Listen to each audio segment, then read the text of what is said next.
मंदम मंदम महंतीम सकल सुरजनई मंदका नाम कुमारीम।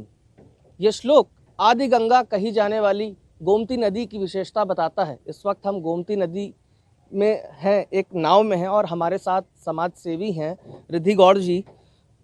गोमती की सफाई के लिए लगातार प्रयास किए जा रहे हैं। सरकारें बदल गईं लेकिन गोमती की स्थिति नहीं बदली है। उनसे बात करते हैं कि आखिर क्या स्थिति है इस वक्त। सर, बहुत बहुत स्वागत है आपका ITV भारत में। देख रहे हैं हम यहाँ घाटों पर और हर जगह गंदगी काफ़ी है। जी। आप भी गोमती नदी के लिए काफ़ी समय से काम करते आ रहे हैं, तो थोड़ा सा बताइए कि क्या स्थिति अभी है। हम लोग लगभग 20 वर्षों से शुभ संस्कार समिति के माध्यम से प्रयासरत हैं कि जल संरक्षण और गोमती संरक्षण हो, क्योंकि लखनऊ की जीवन रेखा है।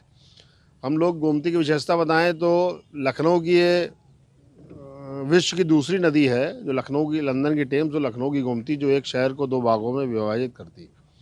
दूसरी चीज़ ये कि ये पोखर और तालाब से निकली माधव टांडा के पीलीभीत जगह से।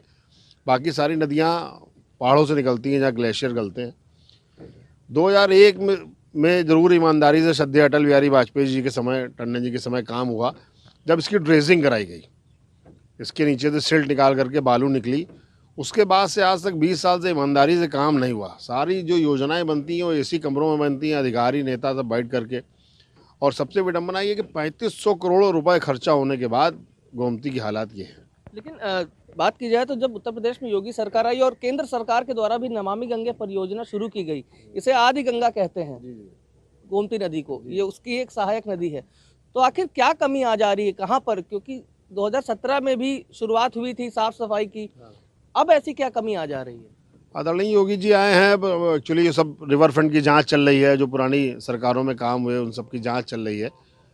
और मैं कहना ये चाहता हूँ कि जब तक गंगा की सहायक नदियाँ नहीं साफ़ होंगी, ये भी सहायक नदी है, ये गाजीपुर में जाके गंगा जी से मिलती हैं, आदि गंगा, तो जब तक गंगा नमामि प्रोजेक्ट कैसे पूरा होगा? क्योंकि यमुना और गोमती, इन लोगों को साफ़ करना बहुत ज़रूरी है। सिर्फ 3 चीज़ें हैं इसमें। रिवर फ्रंट हम लोग बना रहे हैं, घाटों के हम लोग सौंदर्यीकरण कर रहे हैं, करोड़ों रुपए खर्चा कर रहे हैं, और ये नाले में तब्दील हो गई। आज भी 30 नाले गोमती में मिल रहे हैं। मेरी ये सोच और मानना, जो मैंने 20 वर्षों से अपने देखा है यहाँ पे, कि सिर्फ आप नाले डाइवर्ट कर दीजिए, STP में ले जा करके STP से शुद्ध करके पानी इसमें डालिए, इससे पानी कम नहीं होगा। दूसरी है कि इसकी सिल्ट निकालने वाली है। एक ड्रेजर आया था स्वाति, उस समय कलकत्ता से आया था, जब श्रद्धेय अटल जी ने बुलवाया था। वो तैरता है और अंदर से सिल्ट निकालता, शक करता। और तीसरा एक योजना अटल जी की थी, जो शारदा नहर से लिंकअप करने की, इसको, वो भी उनकी सरकार गिर जाने के कारण रुक गई। 3 चीज़ें कर दिया हैं, ये पुनः जीवित हो जाएगी। आप जो संस्था चलाते हैं उसके माध्यम से क्या सरकार से या किसी से आप लोगों ने संपर्क किया, या मतलब उनसे कोई बात हुई आपकी?